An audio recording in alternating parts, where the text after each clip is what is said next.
Welcome to Land Matters, the podcast of the Lincoln Institute of Land Policy. I'm your host, Anthony Flynn.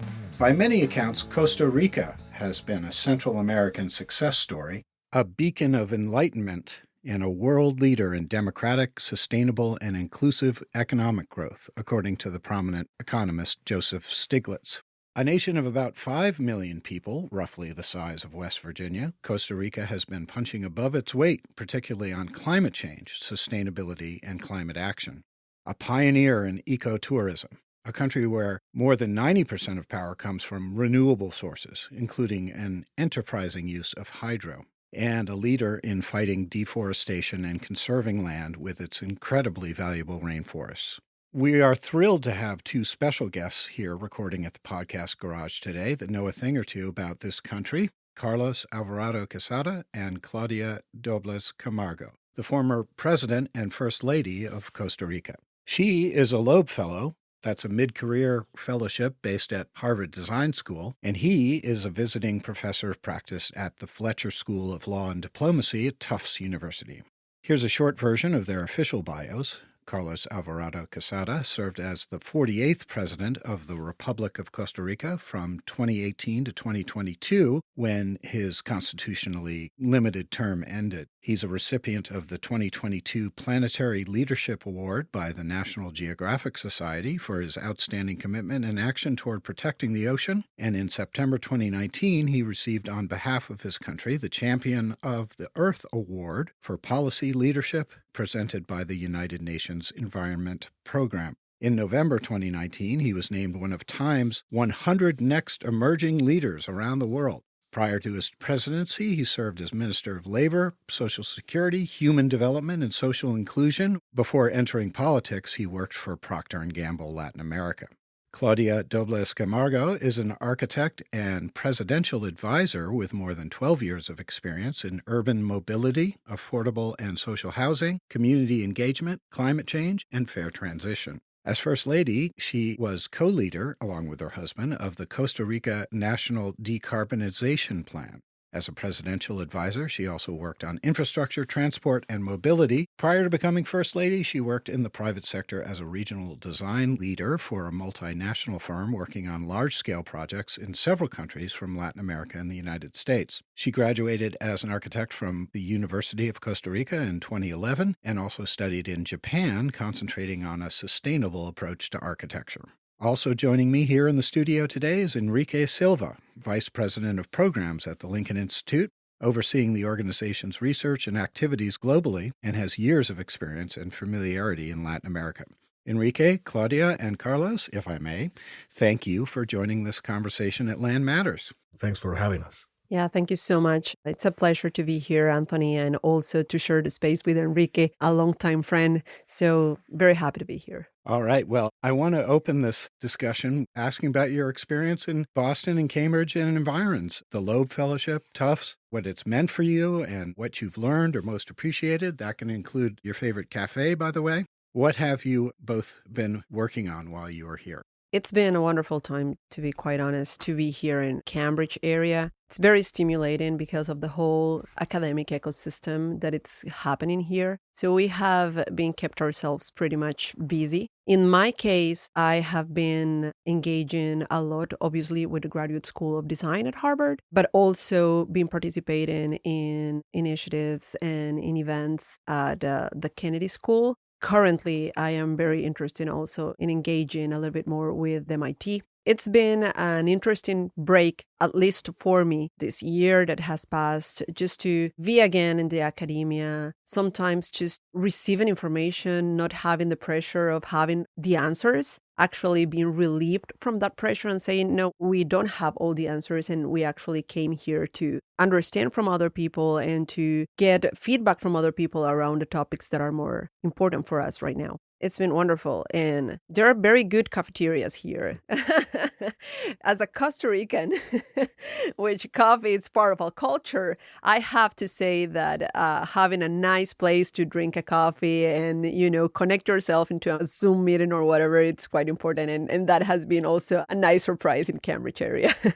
In July 22, it was my first time ever here in Massachusetts, in Boston, in this area. And I have to say, I was not sure what to expect. I mean, we were just a couple of months when we ended our term, but it's been a great experience. I mean, we went to see the Red Sox, and that was great a couple of times. And our son, Gabriel, he loved that. But we've been around and about. And, well, in my case, in Tufts University, which, by the way, has got a beautiful campus. And there I've been teaching for the last couple of months. I'm teaching a course on leadership on the public sphere and also working on training diplomats, the next generation of diplomats mostly for the negotiations involved, the global negotiations in topics like environment, climate change, plastics, oceans, international financial institutions. That's my aim from a perspective of it used to be called small state diplomacy, but our approach now, it's asymmetrical diplomacy. How there's a soft power on the small countries, and we talk here like Maldives, Palau, Samoa, the Caribbean, Central America, but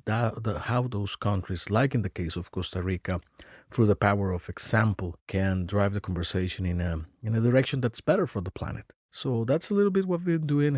And I can say now, been near a year, I've been here and we've been here, and I've been also around in other places of the U.S., but this is now one of my favorites. I really enjoy my time here.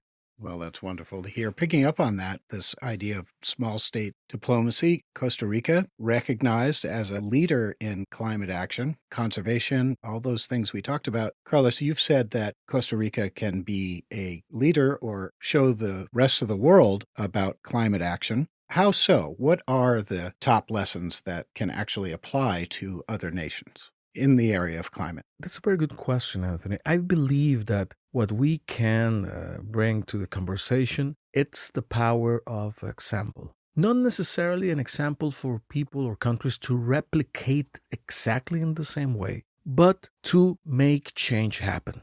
I'll name a few of those examples. And it's things that have happened in our administration, but also that the country has pushed for decades. I mean, it's a legacy. In 1980, for example, Costa Rica cover forage was about 20% only. At the beginning of last century, we were talking about it was 80% of forest coverage. And by 1980, it had decreased to 20%.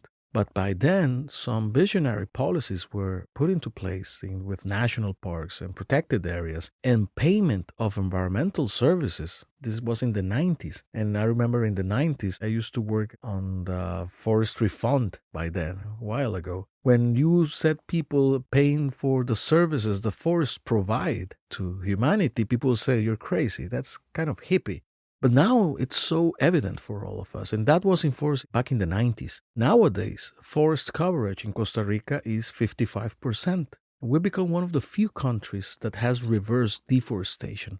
So in that example, we're not saying people you have to do exactly the same, but we can say it's possible. And it's been done in a model that actually creates well-being and growth, economic growth, because it has propelled also the ecotourism in Costa Rica and other positive industries. So back in the day, people said it's impossible. If you're going to create protected areas, you're going to destroy the economy. But it turned out to be the other way around. It actually propelled the economy. So that's one example. In our case, we created the decarbonization plan in 2019. It was the first decarbonization plan after the Paris Agreement of 2015. One final example. In 2019, we launched with France and the UK and Costa Rica leading the High Ambition Coalition for Nature and People. And we proposed that you needed to protect, speaking about land in this program, we needed to protect 30% of land ecosystems and 30% of the ocean. Cities require the services of the environment for fresh water, for oxygen, for food, for many purposes. But to make it sustainable, we need to protect those ecosystems. So we proposed that in 2019. Again, lots of people say it's too ambitious. It's impossible. Not going to happen. We were just 5 countries at the beginning. Last December in 2022 in Montreal, 190 countries agreed on the 30 by 30 initiative of protecting 30% of the ocean and the land. And we did that. We went from having only 3% of our oceans protected in Costa Rica to 30% on December 21. We protected 30% of the ocean surrounding the Cocos Island, which is a national treasure. So that is to say that the power of example is saying change is possible. You don't have to do it exactly. Everybody has to do it exactly in the same way. Everybody needs actually to look for its own way. but change is possible. And that's the message that I think it's valuable. These kinds of things can be done and have been done. Now, I'd like to turn it over to Enrique at this moment. Let's continue the conversation. Sure. Thank you, Anthony. And if you permit me a little cultural swing, I will start by saying bienvenidos a Carlos y Claudia. En realidad un tremendo honor tenerlos acá en Boston, pero aún un gran honor tenerlos, poder recibirlos en el Instituto Lincoln, tener unos amigos de vuelta y seguir unas conversaciones muy importantes, pero más que nada aprender del liderazgo y ser inspirado por el liderazgo que representa usted, Carlos, y también Claudia, en lo que han hecho. Y como acabas de decir, estás dando un ejemplo, han estado dando ejemplos para el mundo, no solamente para Costa Rica, América Latina, pero para el mundo. Muchas gracias. Gracias. So sorry, I had to shift to that, but just in quick terms, a great honor to have Carlos and Claudia here, as they're both friends from some years ago. It's wonderful to be able to continue conversations with them and primarily to continue to be inspired by their work and their leadership, not only for what it represents for Costa Rica, but for Latin America and the rest of the world. The question that I have that I'm eager to pose to both of you is based on a paradox in Costa Rica that I think your administration identified. On the one hand, Costa Rica, as we've been saying in the last couple of minutes, is this beacon of enlightened conservation, protecting ecosystems, a real sophisticated approach to understanding what are ecosystems, land ecosystems, ocean ecosystems, why they matter, how to protect them, and as you were saying, the delicate interdependence between those systems and human settlements. The paradox that you identified, or that your administration identified, was that in the midst of that, your primary city, the metropolitan area of San Jose, was not necessarily a beacon of sustainability or ecosystem. You couldn't hold up the cities as an example for that. And you tackled that paradox. And one of your main policies, both out of the presidency and the office of the First Lady, was to look at the city as an object of change and the need for change, so that it rises to the standards that you've raised the country in terms of protecting ecosystem sustainabilities and that fine, delicate balance between human settlement needs and the environment. And what was fascinating is that your turn to the urban to look at the way that the greater metropolitan area of San Jose is managed and so forth. Your approach was to look at that and address sustainability through transportation, primarily through revitalizing and bringing back an electric train that spans the metropolitan area. Could you talk a bit more about that policy, that focus on the city, and your focus in particular on transportation and what lessons you've learned from those planning efforts? Well, I think you pretty much nail it. Costa Rica has done such an amazing job in nature-based solutions, not so much on urban sustainability. And we really wanted, through the National Decarbonization Plan, we really wanted also to tackle the urban areas in order to achieve the goals that we wanted to 2050. In order to decarbonize, we really needed to focus also in our urban agenda. When we did the first assessments, we realized that even though, Carlos actually was saying that even though Costa Rica has an electricity matrix, that it's pretty much based on renewables, 99% of our electricity is clean energy based on renewables, our energy matrix, it's pretty much still based on fossil fuels. And the biggest offender, one of the biggest carbon footprint sectors is transportation in our case, because it's completely reliable on fossil fuels. We also understood that tackling transportation and even a broader vision of mobility, we could not only decarbonize, but that was also an entry point, a very important entry point, to create a different type of urban system for the great metropolitan area. That's why we decided to focus on transportation and mobility, because of the impact that it could have, not only in terms of decarbonizing our system, but also in reshaping our cities, in creating a different type of cities that could be more sustainable, that could propel more walking, more well-being, also how to work, not only through the national government, but work with the local governments in how to create this vision and how to make it happen. That's why we pretty much focused on mobility and transportation, having the electric metropolitan train sort of a backbone for reshaping the whole mobility and transportation system. That was one project in a very broader vision that we have. One of the main accomplishments was, even though it sounds simple, to get the conversation going, because it's a mid to long-term project. And what we achieved concretely, and with the work with Claudia was leading, at the phase zero of that to get the new units of trains. So we're talking about that there were no new units of trains for transporting people since the 80s. And the ones we got in the 90s were old trains from Europe.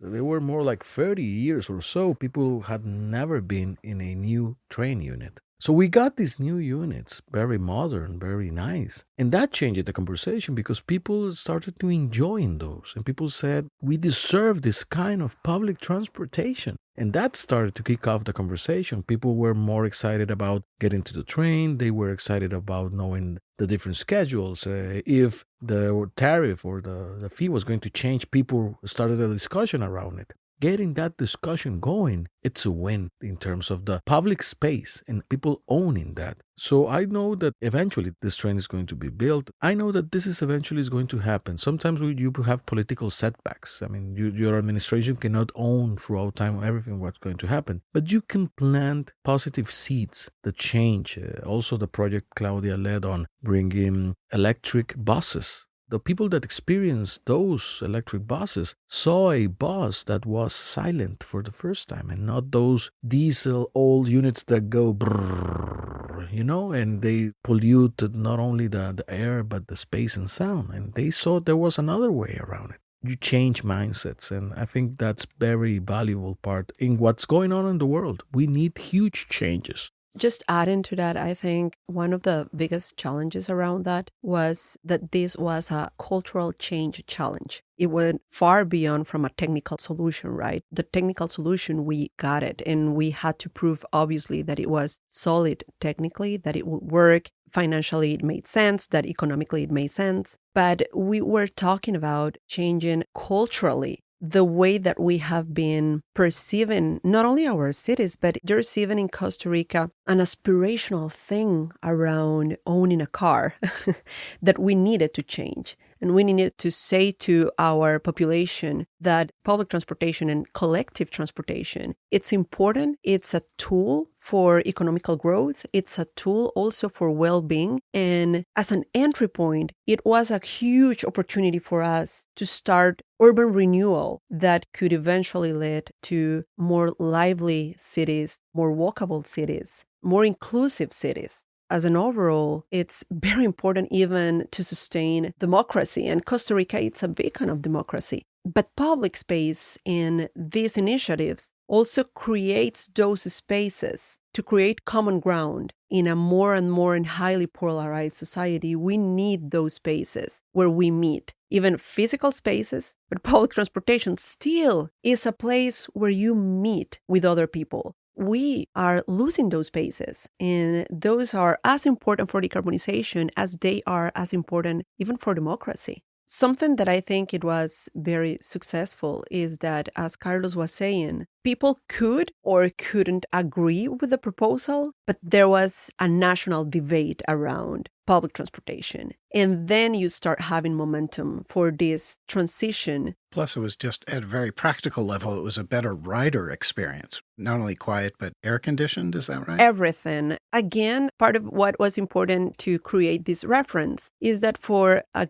good amount of people in Costa Rica that uses public transportation as their means to mobilize themselves, they don't necessarily had other references. It's not like they travel abroad and they came back to Costa Rica with this new perception in how public transportation could change their well-being. You need to show these populations why public transportation could change their way of life and how this could provide an improvement. That's why the electric buses pilot was important. One of the first sectors that say, hey, I really like this new technology, you can imagine why, were the bus drivers. Because for them, it was instantaneously an improvement even in their workplace, because their workplace is the bus unit. The electric bus pilot was very important for that, as it was the new units for the train system. Those, I think, sparked the conversation. Another area, switching a little bit, that Costa Rica has been innovative in is lithium, which of course is needed for the electric batteries, for all the electrification of these various vehicles and other things. And I was interested to see this idea of extracting lithium from recycled batteries.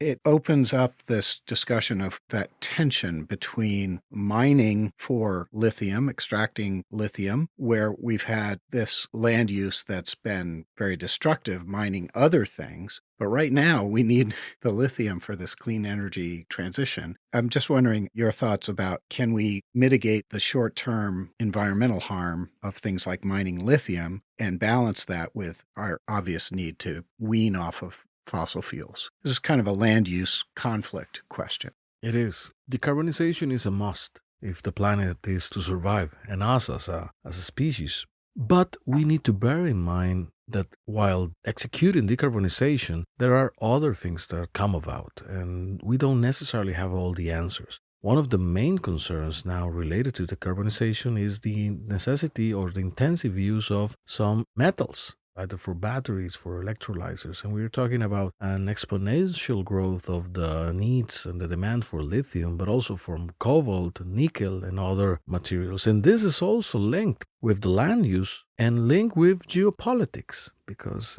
certain countries that have many of these materials, China has an important role in processing most of those materials, and all the economies in the world, all the industrialized world requires them. Today, we're talking about all these incentives to have this. Europe is in the same direction, and China and India as well. Here is one of the big challenges of decarbonization that we need to address. One of the questions that we need to address is, with decarbonization, there's a need of diversification. Many countries are net exporters either of gas or fossil fuels. And that demand is going to be destroyed in the near future. So many countries need to figure out, in the developing world, what's their niche in the economy for the future. And that's very linked to the discussion of the just energy transition, where the jobs are going to come from, where the exports are going to come from.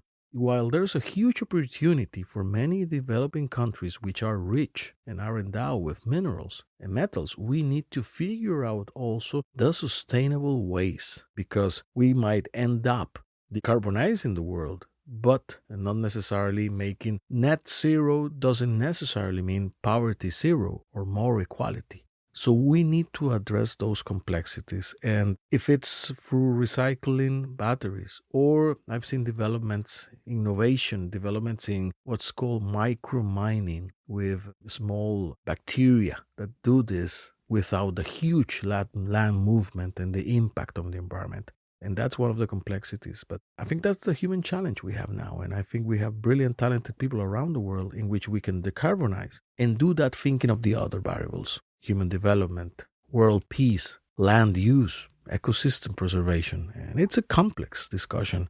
I am hopeful because I think it's possible to get it right this time. I do think it's possible. It reminds me that when we presented the National Decarbonization Plan, even though it's a very important climate action tool, we did present it as what actually is, that is a social economical plan for Costa Rica, for a new economy. And why I think that is very, very important, as Carlos was saying, when we talk about decarbonization, we cannot exclude from that conversation the inequality conversation. So this is supposed to provide our possibilities of survival as humankind, but also it's a possibility for a new type of social and economical development and growth. And if we do not take that into consideration when we are talking about the minerals that we are going to need, if we don't think about this consideration around social economical growth and inequality, then we could fail in the mistakes that we have done in the past. When you think about these resource-rich countries where the minerals are, most of them are in what we can say the global south, which is the same places where most of our biodiversity is. So they are very vulnerable. And in these countries, most of them are also one of the most vulnerable countries regarding climate change. So we cannot just transition from one type of energy to a clean energy without taking into consideration that this could become also in a new extractivism just mindset. That for our countries and for countries in Latin America, in other places also, that has suffered from this extractivist economy, the reality is that doesn't go hand by hand with a real social growth and human development and economical development growth for those countries. So we cannot just repeat those mistakes. The conversation needs to go, how can we decarbonize, but at the same time, how can we establish new types of power relationship, geopolitical relationships, and do not fail to become this in a new extractivism model. Well, that may well be a perfect segue to, I think, what Enrique wanted to ask for the next question. You have constitutionally mandated, limited presidential mandates, 4 years. Thank God. Most people would say 4 years, you can't do anything. And I think what you're demonstrating here is that you can do a lot in 4 years, not only structurally, but as important, and this is something that's very important that both of you have really exemplified, changing the debate and not being afraid, especially the last set of comments, of putting on the debate complex issues of interdependence of systems, ecosystems and poverty and low income. That's a very important thing to keep in mind. And now I want to shift to the other question that I have, and it's a question that's very anchored on something that's very dear to the Institute, and it's something that's also very pragmatic. How do you pay for any of this? Ideas and plans are great. If they don't happen, they don't happen. They just stay on the shelf at best, or they evaporate. And so the question of financing of any of these projects, in particular, I'm thinking of the train, are important. And at the Institute, one of the issues that we have really tackled systematically over several years is looking at ways that governments, in particular local governments, could use what's called land-based financing to fund projects. And land-based financing would be something like the property tax, which people are most familiar with, or this concept of land value capture, which is the state's capacity to recover some of the increments that fall on private property that are really linked to public investments. A great illustration is when you revitalize a rail system, a transportation system, you benefit, the private properties that are around a better system benefit from that, and that there is a mechanism and a justification to have those private property owners give back some of the increment of the benefit to the state, because if it weren't for the state action, that wouldn't have happened. And I know that we talked about at length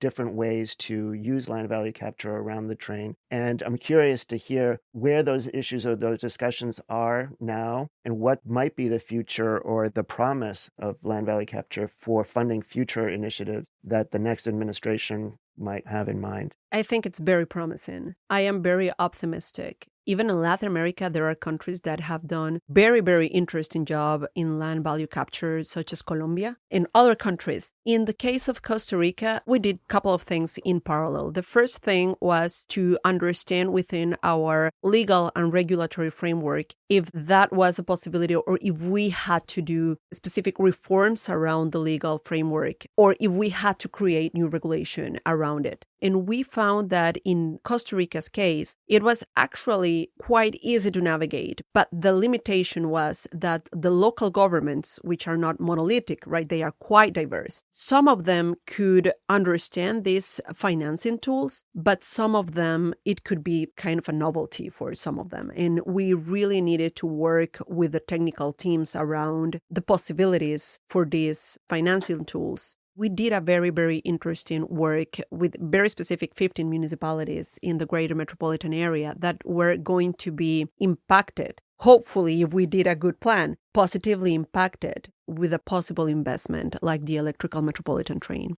In our case, the hope is that with this synergy within these 15 municipalities, they could start using these tools or taking advantages of these tools and incorporating that on how to create some kind of funding or revenue for non-motorized mobility, for example, just to give you an example, or how to create fresh revenue to implement public space projects. And in our case, I have to tell you that the legal framework analysis was done. Some of them started working in the regulation on how to really implement the system, and they are still working on that. And I am quite optimistic that if we have one or two local governments that start using it, I can assure you that the rest of the local governments will follow, just because nobody is going to deny any new revenue possibility. And this is a very interesting one. And most importantly, I think it is a very progressive one. It's one that really can give back to the communities what the national government and even the local governments are investing.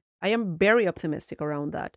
I do believe that in general, and this is something that actually the Costa Rican Central Bank has been working on, just to understand how are we conceiving risk in the financial system, and that climate change probably is the biggest risk of them all. In terms of how to finance projects, that understanding needs to change. Some of our banking system are trying to incorporate those new concepts also to create financial mechanisms for sustainable projects, to make the process faster and easier. That is also something that I think, in general, there is a lot of improvement that needs to be done. Well, this has been a great discussion. I want to circle back to your year in the hub of the universe. What's next? Will you continue to teach or be in academia? Are you going back home? Can you tell us what's next for you two? I think we want to extend a little bit more our stay in Cambridge. In my case, I really want to go deeper in certain research that I am very interested. That is the intersectionality between public spaces, technology, and democracy. So that is something that I am very interested in, and I would love to keep